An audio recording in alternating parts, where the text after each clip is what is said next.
Alrighty, let's see. Make sure my mic is working again because I was having trouble with audio, but it looks like we're good. Looks like we are good. Let's see. All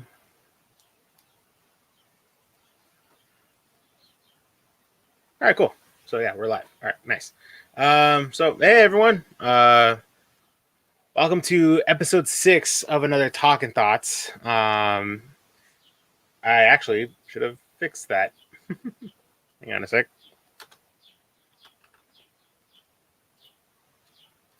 There we go. Hey everyone, welcome to another episode of Talking Thoughts. I have a couple things I want to talk about on today's episode that have kind of piqued my interest within the last week. Let me go ahead and switch that out. So first of all, I hope everyone's having a wonderful day. I hope everyone's doing well.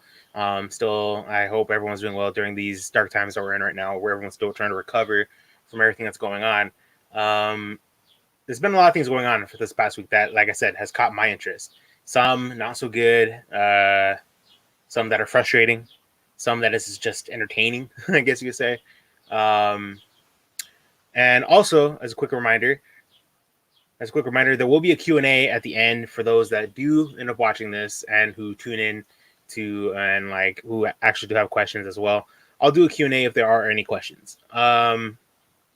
Also, I'm gonna give a health update. For those of you that don't know, I have been here at home trying to recover from some sort of back injury that was work related, and I went to go take my MRI today.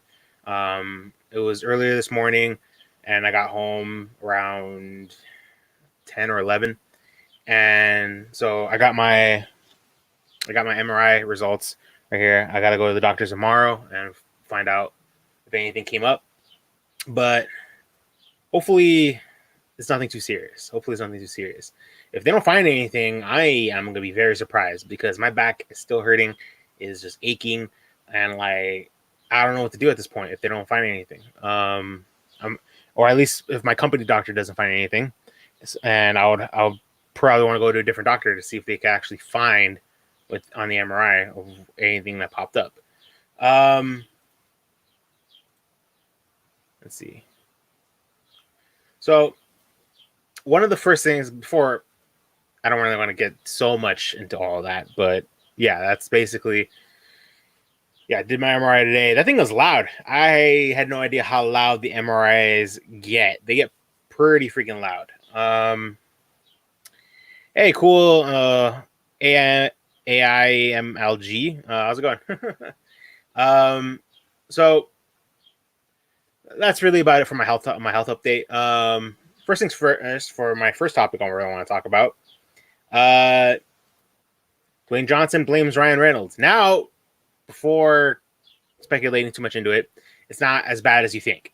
So apparently, Dwayne and Ryan Reynolds, they're supposed to be filming a Netflix movie special together, and like production got put on hold because of everything that's going on right now with the coronavirus. And basically what ended up happening was they both kind of confirmed it, and like they said that how Ryan took the blame, saying that like they could have got a lot more filming done if it wasn't for Ryan. Ryan was saying that whenever they were filming on set, that they were just clowning around, or like they would make each other laugh, and so uncontrollably to where it was so hard to move forward with filming. I actually have an article right here. Let me see about sharing it. Let's see.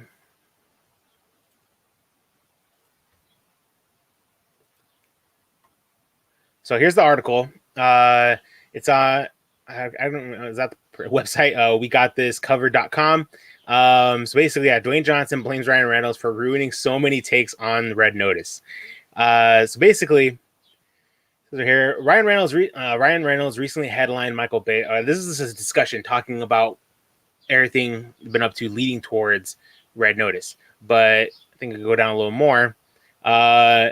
in an interview with Johnson, echoed these sentiments and admitted that he struggled to keep it together when it came to filming scenes with his Hobbs and Shaw castmate, with more than a few takes being ruined in the process. So he even said that, like, even during the when Ryan Reynolds did scenes like as if he was talking to The Rock on Hobbs and Shaw, it was so hard for him to keep it together.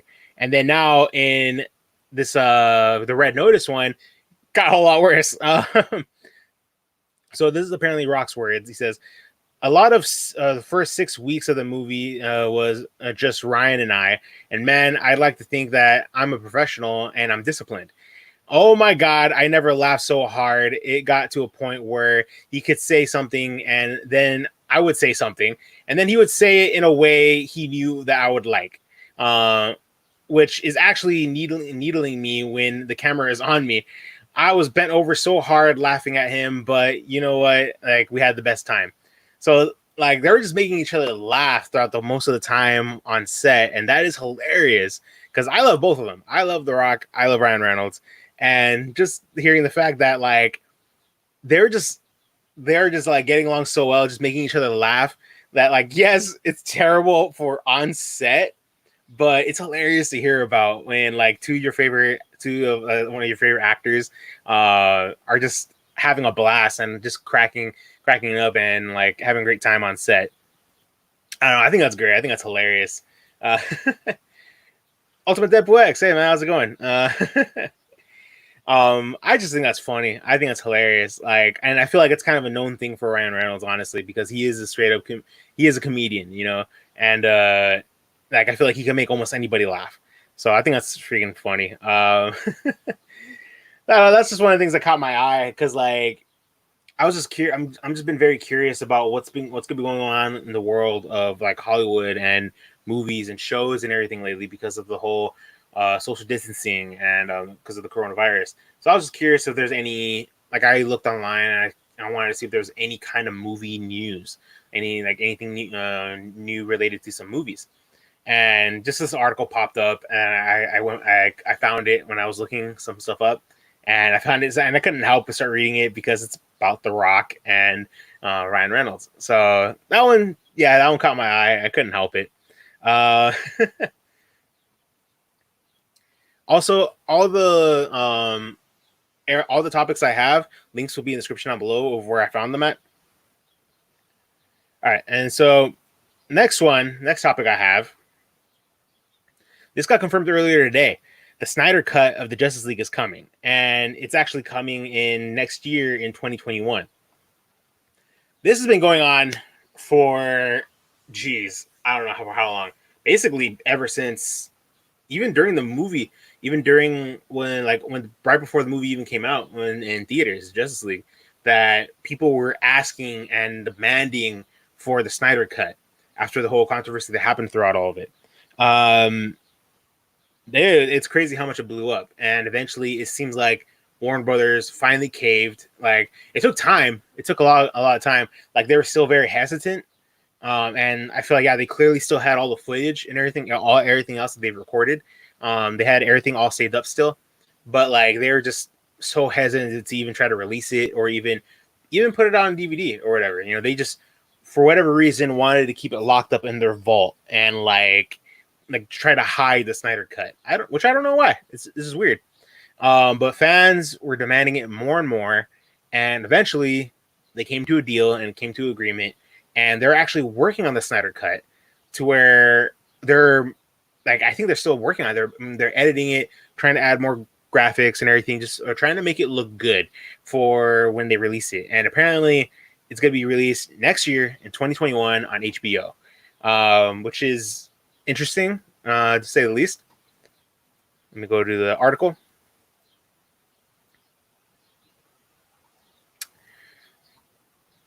So basically, from what I've read thus far in this article, really is also one of the main things that caught my eye is this movie. Apparently, the Snyder cut version of the movie, from what I heard, is going to be almost like 4 hours long. That is crazy. So let's see.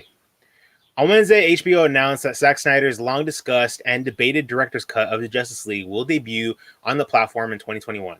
A press release from Warner Brother Media, or not Warner Brother, Warner Media hit in inboxes shortly after Snyder revealed the news during a viewing party for his film Man of Steel. Interesting. I think I want to thank HBO Max and Warner Brothers for this brave gesture of supporting artists and allowing their true visions to be realized. Also, a special thank you to all of those involved in the Snyder Cut movement for making this a reality. Snyder said in the statement. Added Warner Media Entertainment chair Robert Greenblatt. Since I got here 14 months ago, the chant to hashtag release the Snyder Cut has been a daily drumbeat in our offices and inboxes. Well, the fans have asked, and we are thrilled to finally deliver. At the end of the day, it really is all about them, and we are beyond excited to be able to release Zack's ultimate vision for this movie in 2021. This could never have happened if it weren't for the hard work and combined efforts of the teams at HBO Max and Warner Brothers Pictures.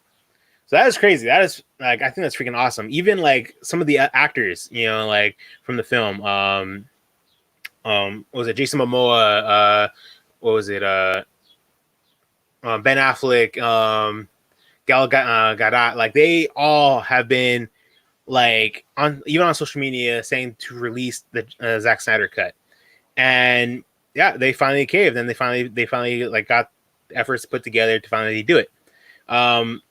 Yeah, so honestly, from what I heard, the movie is gonna be almost 4 hours long, and that is insane.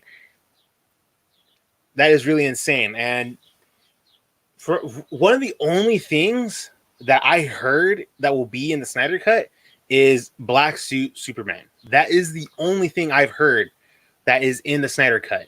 I haven't heard what else they added into the film that was removed originally. Obviously, the reason why the film was so long is because I think they add more story depth, for the characters. Because not only did the Justice League movie introduce Aquaman, introduce Flash, introduce Cyborg, introduced what's the I honestly can't remember the villain's name. He got handled by Superman, but basically, like, it really introduced 3 of the main characters of the DC universe, and they really didn't have a whole lot of time to really go that depth with their story. I mean, granted, Aquaman got his own movie to where they were really able to explain more of his background, but like for the Justice League movie to be more of an introduction to these characters, they could have made more time to really introduce them if they really wanted to.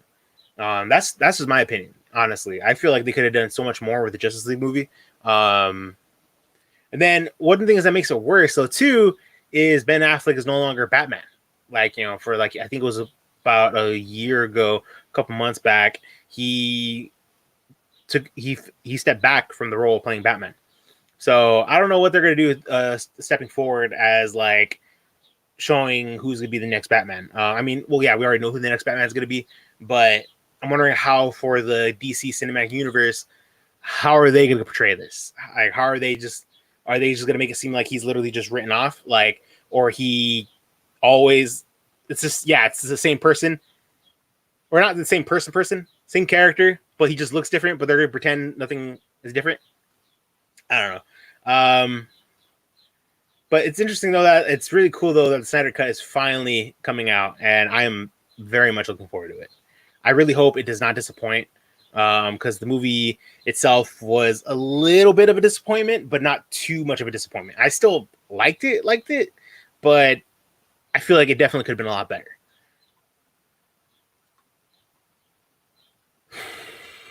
Okay. Every so often, I like to try to do some sort of wrestling news, like a news topic on my Talking Thoughts, because I am a wrestling fan. I'll always be a wrestling fan. I don't watch that much wrestling nowadays. I don't know. I just kind of fell off it a little bit. I don't know. I didn't like the direction they were going, but I still like to keep an eye and just see if anything catches my interest. But this, unfortunately, happened, and it very much caught my eye on it. Shad Gaspard passes away. It was on it was Monday afternoon or so. Shad Gaspard, he's a former WWE wrestler. He was one half of Crime Time. Um, Him and his son were swimming. Were swimming like, and they were at the beach. I don't remember which beach it was. It was Venice Beach, and the tide started pulling both of them out into the ocean. And the Coast Guards were able to retrieve his son, but Shad was pulled too far, and waves pushed him underwater, and they never found him. They stopped the search about, I think it was yesterday. They stopped the search yesterday afternoon or morning, and literally this morning they found his body, and they confirmed that it's him. That it was all identical to him in general, but they confirmed that they found him. Unfortunately, like he was, but like not alive, like, in general. But it's just really tragic, honestly. I was reading more into this article when I found it and I heard about it, and it really does break my heart. Let's see.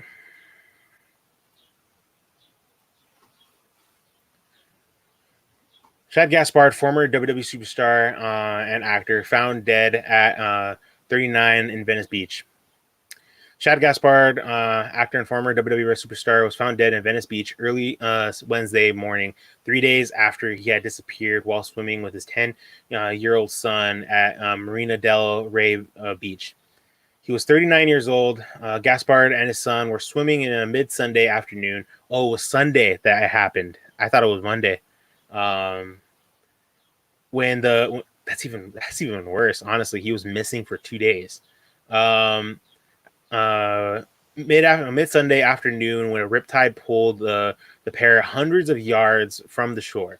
A rescue team jumped into action, but unfortunately, due to the waves, they were only able to retrieve one person at the time.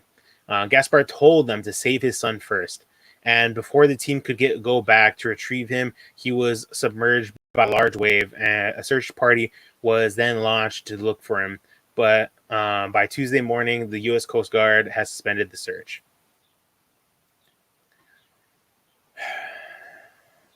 This is I think it's a Twitter post. I think that's his. I think that's his wife who posted this. I'm not quite sure.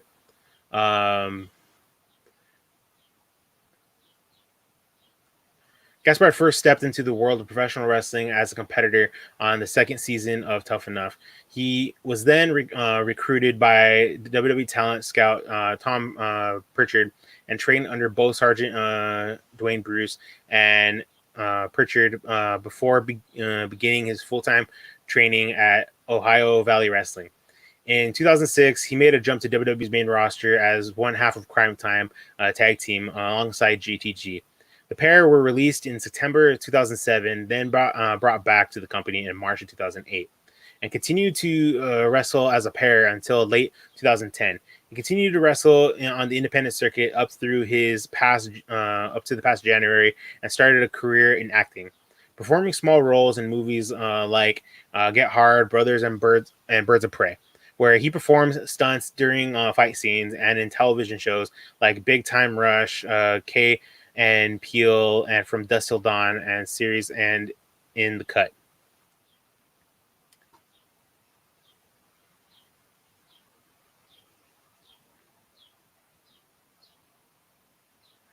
WWE has released a statement regarding his passing, which partly reads, WWE is saddened to learn that former WWE superstar Shad Gaspard had passed away at the age of 39. The statement on WWE.com read, admired by friends and colleagues for his warmth and humor, Gaspard was no stranger to heroic deeds. In 2006, he broke up an armed robbery in, oh yeah, I forgot about this. He broke up an armed robbery in Coral Springs, I think that's Florida, pinning the suspect to the ground until police arrived. Gaspard was also a multi-talented individual, creating his own graphic novel and acting in several TV shows and films. including brothers and think like a man too. WWE extends its condolences to Gaspard's family and friends and fans. It's just really sad, honestly, to hear that. Like for me as a wrestling fan, but even as just an individual, just something this kind of story to hear that like how it happened, where he told the lifeguards to save his son first. I feel like that shows how much beyond like love of a parent he is. Like he wanted to like they were clearly only able to save one of them at the time, and he just told them, save my son first, save him. And that just shows how much he loved his son. I feel like almost any parent would be able to do that. I know some parents probably would be all dramatic about it and probably wouldn't, but that just shows what kind of a human being he was. He would literally, if it came down to them to like, he would put his life on the line if it meant saving his son, and that's what happened there. It's just really sad to hear, because I did hear stories about him when he left the WWE, and just how much of a genuine kind being he was. Like just how he got along with everybody.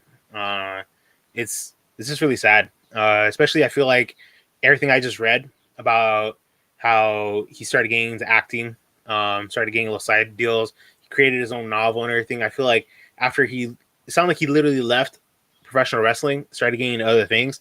It sounded like things were starting to move forward for him. Like things like as if a new chapter in his life was just beginning, and it got pulled from him. And it's really sad. It's like really disheartening. My prayers and thoughts go out to Shad Gaspard's family and friends. I I I just I don't know. It's just sad. Like my condolences to them, and I'm sorry for the loss.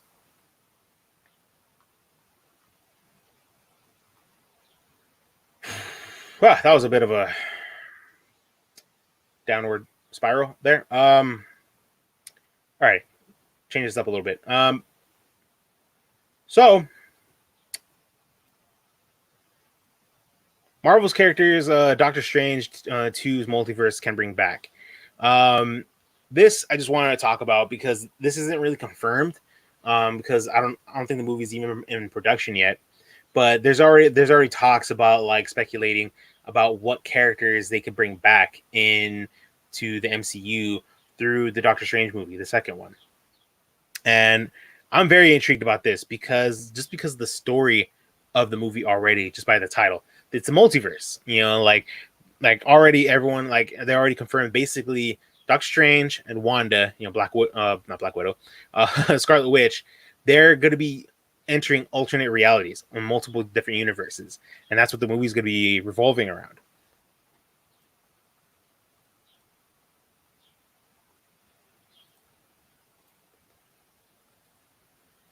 So this is from a Screen Rant, and they just talked about like they basically not it's not really confirmed or anything, but it's basically they're just giving the ideas of what characters they could bring back, and of course, like one of the things was that it was just a topic, but it says that they could possibly bring back a new Sorcerer Supreme.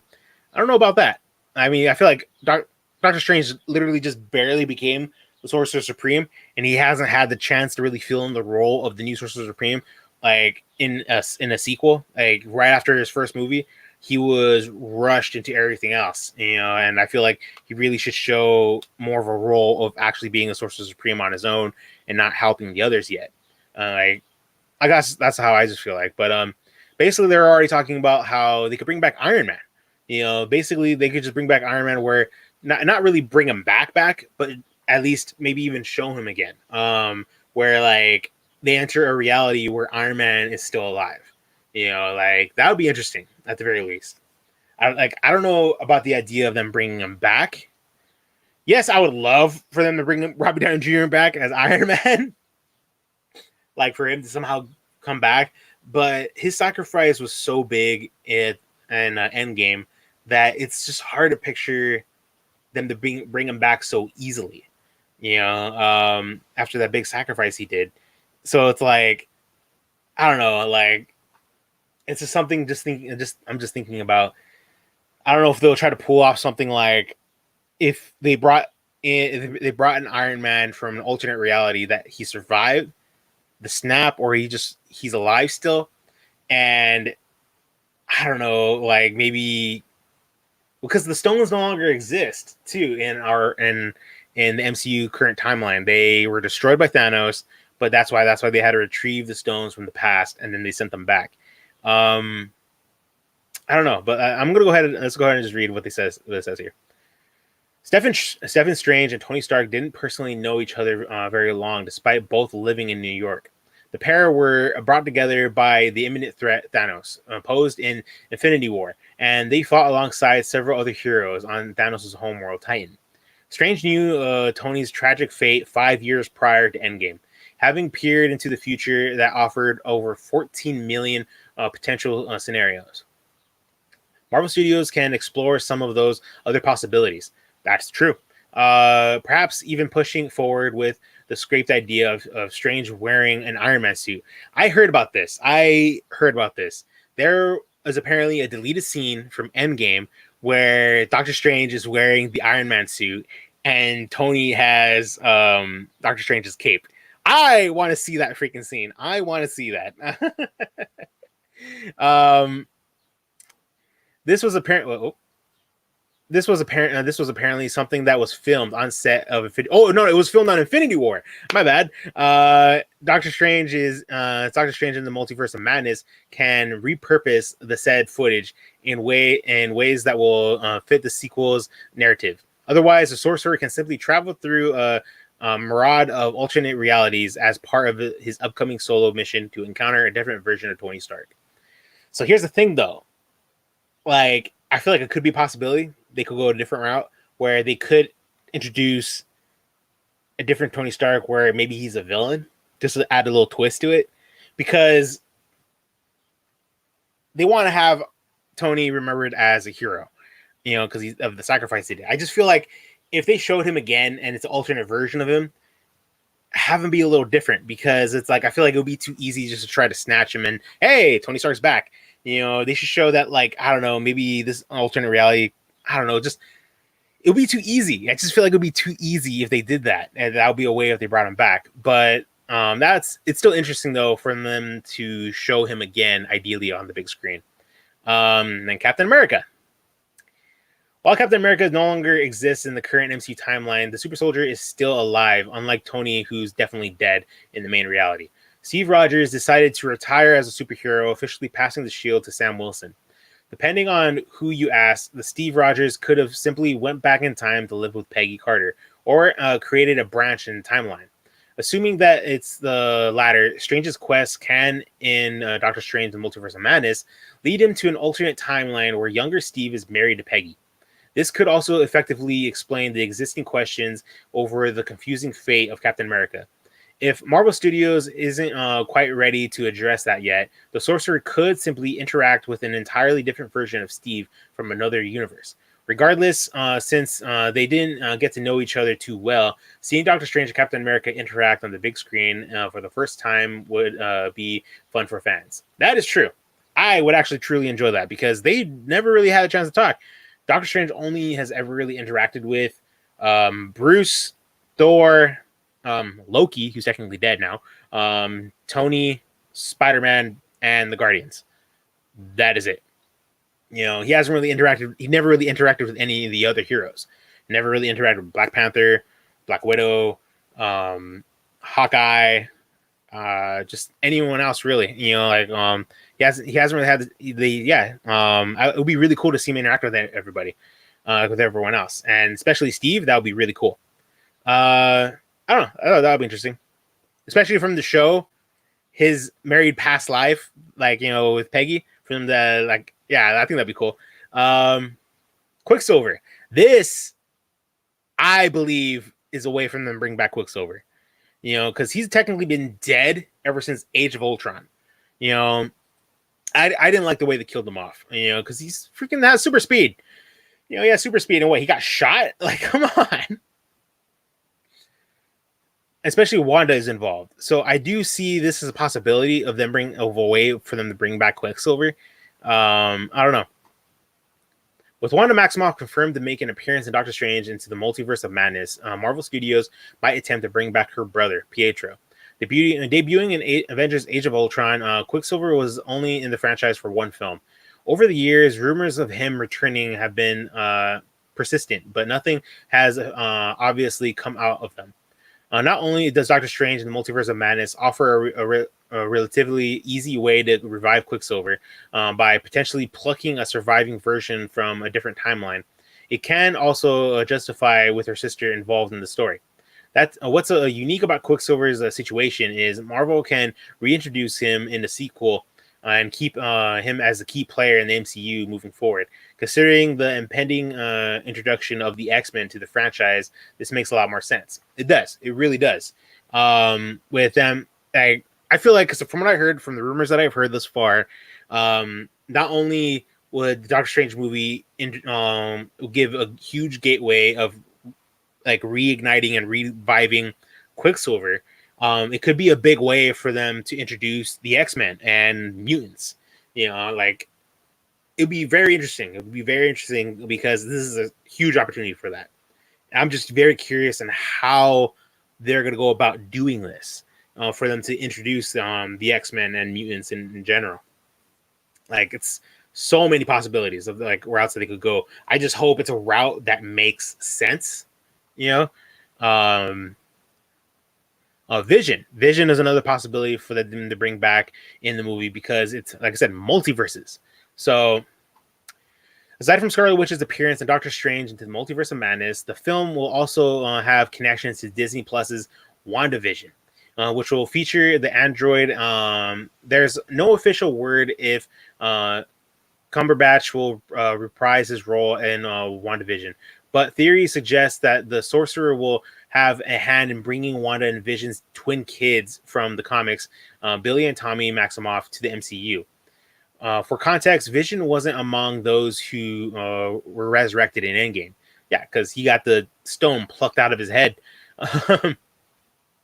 So how he returns is still a big question. Timeline-wise, WandaVision will release before Doctor Strange Multiverse of Madness, which means that the fans will see Vision prior to his potential appearance in the movie. That being said, Strange's potential involvement in the TV series can cause a string of events that will factor into his movie. One of those could be regarding Vision's supposed reaction or resurrection, I mean. That is very interesting because I was hearing about this too, that the show is going to take place before the movie, but they're kind of focusing the idea that the show could be as a prequel to the movie in general. Like it's a leading story that will extend into the movie wise, which is very cool. Very cool. I really like that. I really like that idea. For one, I really do hope they bring back Vision. Vision in the movie is very powerful. He was very powerful. He had a big role in Age of Ultron. Not so big role in Civil War because he's so freaking powerful. I feel like he was literally holding back because he really didn't want to hurt anybody.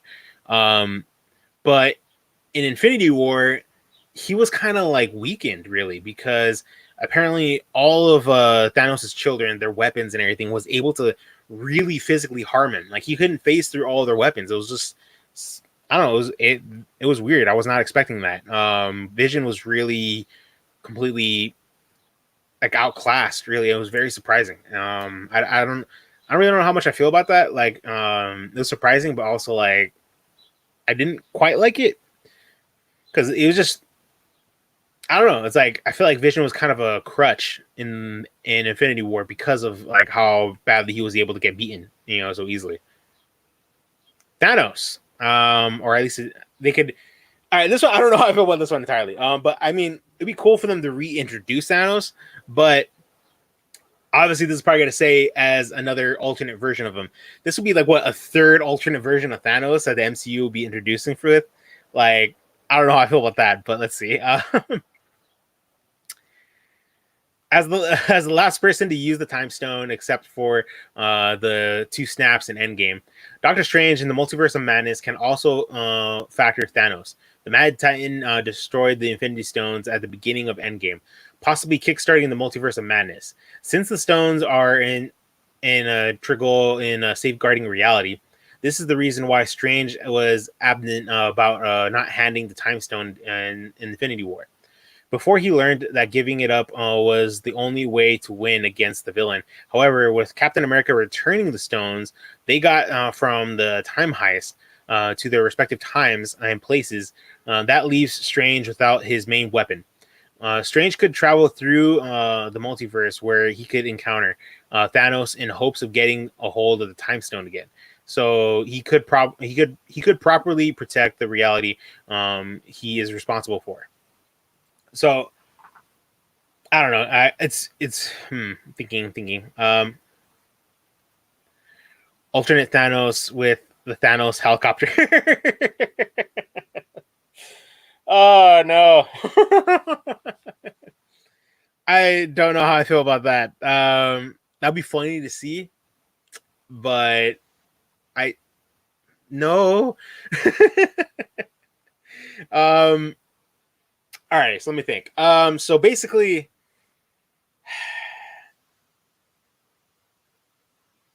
yeah, Strange really felt like he needed the Time Stone to help him protect our reality, or even Earth in general, because the stones also were created at the universe. So I'm wondering if the story of the Multiverse of Madness will show Strange trying to retrieve the stones, so the stones could be reemerge in our universe. But I'm wondering if he'll safeguard them, or he'll place them somewhere where they won't be able to be retrieved again. But like, I'm wondering if I'm wondering if Strange knows something that has been informed yet. Like, I'm wondering if he's gonna. I wonder if he's gonna reveal, say, like, the universe needs the stones in order to be stabilized or something.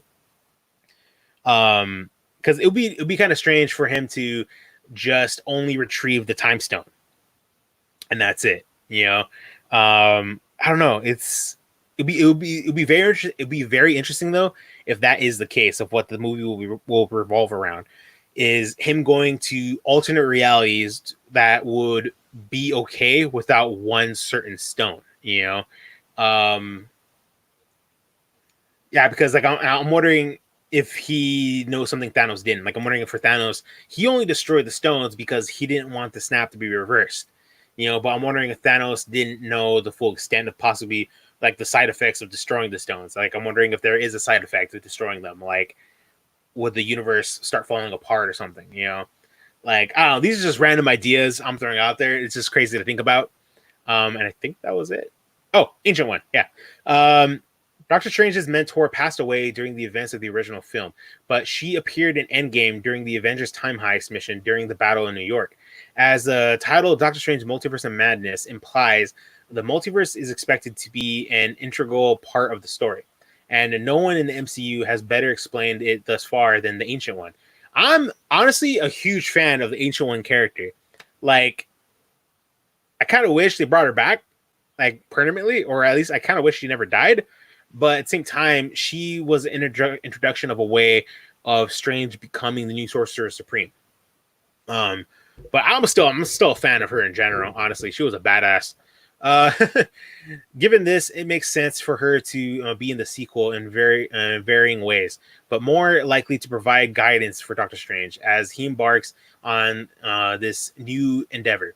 Like the other heroes, Strange can meet a different version of characters as he ventures into alternate timelines in the film. Yeah, that's still one thing I'm very curious about. I'm wondering what different versions of the heroes is he going to meet. Is he going to meet some of them that are technically villains, or what? Like, I don't know. There's so many possibilities they could do here, and I think that was it. That was it on that one. It's just crazy. It's crazy to think about, and like I said, I am a huge Marvel fan. I am so looking forward to see what they'll have in store for all of this, for all of the MCU moving forward after Doctor Strange. Because I feel like, personally, the Doctor Strange movie Multiverse into Madness could have a huge amount of impact on the MCU. Because I have my own little theory that what if the Multiverse of Madness is a perfect way to not only introduce the X-Men and the mutants, but like, what if the Multiverse of Madness is a perfect way to not only introduce the X-Men and the mutants, but like, what if the Multiverse of Madness is a what if he brings them from an alternate reality? What if, say, he somehow figures out a way to merge the mutant and X-Men universe into our universe, the MCU universe, but by doing so, it changes history. Like, I don't know. I just feel like it's gonna impact a lot of the MCU. This next film for Doctor Strange. I'm just very curious on how it's all gonna go about. Let's see here. Okay, so the next ones I'm gonna be talking about are gonna be a little bit more of rants, I guess you could say. Okay, let's see. So Amber Heard to be unsurable now, or uninsurable now. So there's been a lot of drama lately with Amber Heard and her ex-husband, Johnny Depp. Their divorce and everything has been getting worse, or their like court situation, their lawsuit against each other is getting so bad that it was literally revealed that Amber Heard lied about all the speculations of Johnny hitting her and abusing her. It was actually the other way around. She was abusing him, and which is terrible. It's ridiculous, for her to like do this to him. Like she tried flipping it, but like Johnny had actual proof evidence of her doing it, and she admitted it apparently in their what was it, couples counseling or whatever it was called. And it's just terrible. Like, honestly, I for one was a big fan of her in Aquaman, but apparently from what I heard, it was official that she got removed from the film in the sequel. So from what I heard, she's no longer going to be in the next Aquaman movie. But her reputation got so bad after that she became uninsurable. Let's see.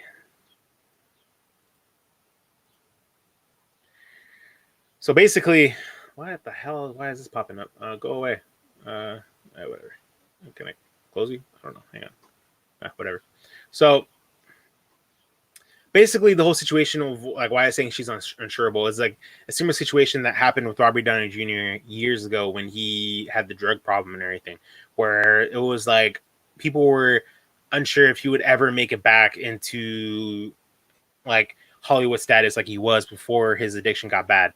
Now the difference is between this situation, she isn't on a drug addiction or anything. It's just how she is. It's like her physical personality. She was abusing Johnny Depp. Like it.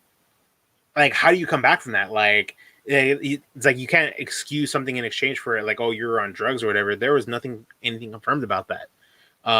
It's just her personality or how she is as a person.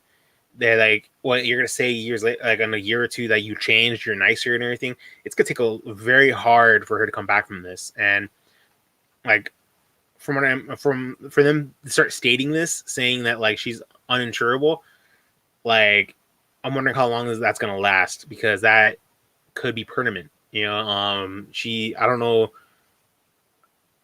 Like I don't know. It's just really terrible. That's why there's even fan art of a replacement for her for Aquaman, which is fitting, by the way. But I don't know. This whole article reads about it and just talks about how she's uninsurable now and everything in Hollywood. So it's like, I don't know. It's like I could tell maybe like a lot of directors and for films won't hire her because of the backlash she received. She'll probably bring they'll be worried she'll bring a lot of negative like responses like to a film that they want to make like big in Hollywood. So it's, I don't know, like in a way I feel bad for her, but at the same time she had it coming. After all the lies she did, of trying to bring Johnny Depp down, like it was just terrible. It's ridiculous. So I don't know, like that definitely piqued my interest on that. Like, it's just crazy. This is a crazy situation for Amber Heard that she's in right now. Like I said, she had it coming. That's all I gotta say. I do want to say I hope the best for her. I hope she starts getting her act together. Like, no more lies and everything in general. Like, it's just terrible. Uh, okay. Final little topic. It's a. I kind of didn't want to talk about it, but at the same time, I want to. I feel like Suzy Lou went too far this time. So basically, the whole situation with Suzy Lou got so much worse. On the Reaction Squad podcast, we talked about it, where I think we brought it up in the last episode. She's kind of almost going to be ruining reaction status on YouTube if she keeps it up like this. So, long story short, Amber Heard has been basically full-blown copywriting anime shows. She's been reacting to them, but she hasn't been following fair use. She hasn't properly edited anything. She's practically uploading full episodes of shows that she reacts to and posts them on either YouTube or her website. And that's ridiculous. It's absolutely ridiculous. And she thinks it's okay, And it got so bad to where, like, her Patreon got taken down and everything because Funimation or whatever targeted her and they found out about it. Like, no, you can't be doing this. Like, she's basically taking profit full-blown profit out of, like, other companies' like franchise that they put money into. Because, like I said, she's not following the guidelines of fair use. It was a couple days ago, I believe, or it was like Saturday or something. It was a couple days ago. She posted on something on her Twitter or Instagram, basically saying how, like, she's feeling like a victim in all this, of how much she's being targeted, and like very almost hinting at the thoughts of possibly even like suicide in a way, to where she uploaded a video called Goodbye and she's crying on the thumbnail and everything. And oh my gosh, okay, hang on a sec. Let's see, which one is it? Oh, whoops, not that. Come on, where are you at? I'm trying to share it.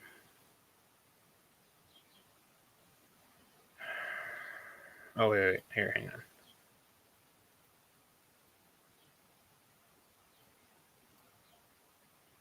Okay, let's see here. What the hell happened? Okay. And oop. No, come on. There it is. Okay. So she posted this on her Twitter, like I think yesterday or today or something. Basically saying, when people see your title of your latest video, hinting at basically showing that she trolled her fans. She trolled people because it was called Goodbye. And she actually changed the title of the video. Like, she changed the title. Let me show you what the title is now. Let me see. Let me look her up.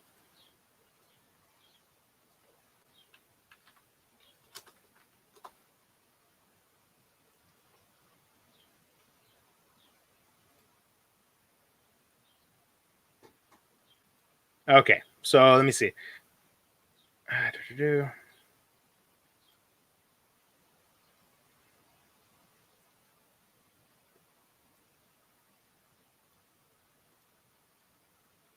Where is it? Where is it?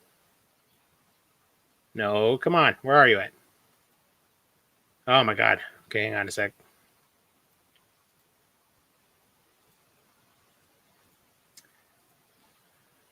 So it is right here. Goodbye, Sensei. She changed the title of the video from Goodbye to Goodbye, Sensei, Jiraiya Death Scene Reaction. It's the same freaking thumbnail too. It's the same thumbnail. It's freaking ridiculous.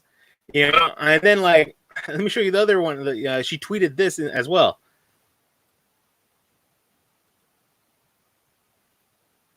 Damn it. No, not that.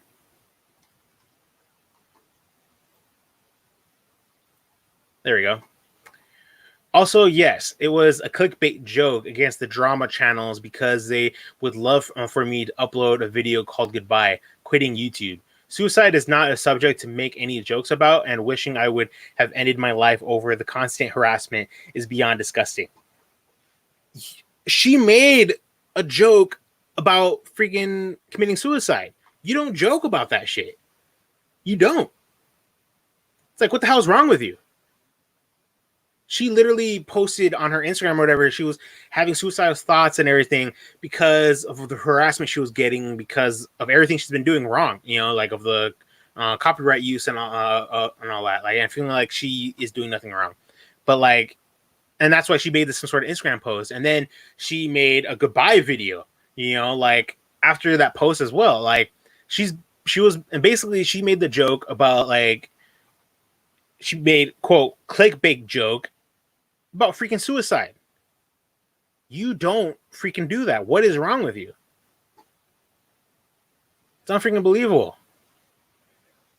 Like, I don't know if she was trying to say that she was trying to clickbait her haters to make them think that she was going to commit suicide, to try to like please them or whatever. I don't know.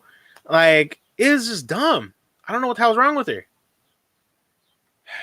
I don't know. Like, all I can say, Suzy Lou, you seriously, what is wrong with you? You don't joke about that. Literally, just follow fair use. That's all you have to do.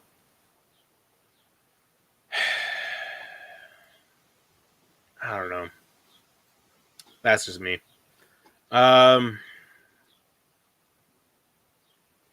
have no problem hearing what you guys have to say, or your thoughts are on the whole Suzy Lou situation.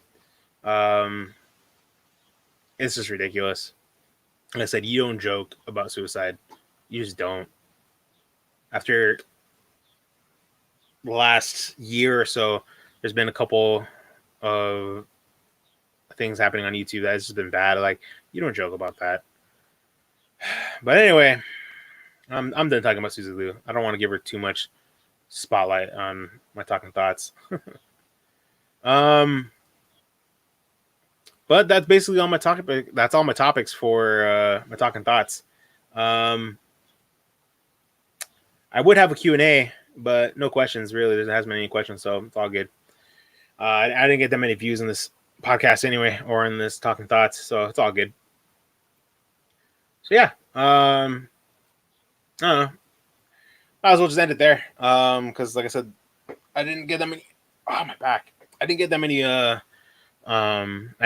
Views on this talking thoughts, and it happens.